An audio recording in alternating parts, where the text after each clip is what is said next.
what to do when the bank downvalues your property on your new mortgage application.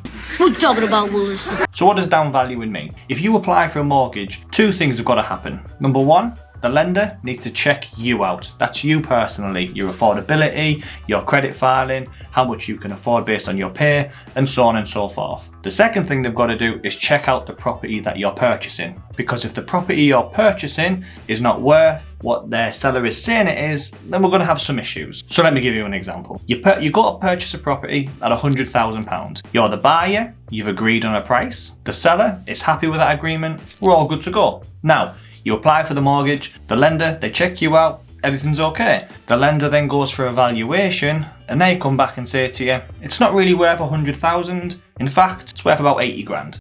So you've got two options now. Number one, your first option is to walk away. They told you it was 100, the bank have told you 80. It might give you a bad taste, meaning you're going to walk away from the deal. Number two, the property might be perfect for you and you want to keep it, but unfortunately, that £20,000 difference you just haven't got because the lender is only going to borrow you based on the 80,000 when you said yes to 100. So what do? It's time to renegotiate. There's nothing stopping you going back to the seller and negotiating with them, letting them know the lender's been out to check the property, but unfortunately the lender said it's only worth 80. You've checked the surrounding properties, you've checked the surrounding area, and your research is coming up the same. Other properties are around £80,000. So there's no real reason why that property is worth 100. Yes, it might have had renovations, it might have had a new garden, a new bathroom. I appreciate all that, but the fact remains, the lender will still only borrow you £80,000. Now, yes, you can go to a different lender, but what's not stopping you going back to the seller and renegotiating first and seeing what they can do for you first? We've had it multiple times where we spoke to the lenders, we spoke to the sellers, and we've been able to come up with some sort of arrangement. 9 times out of 10, you're getting some discount off the seller because they're probably pricing it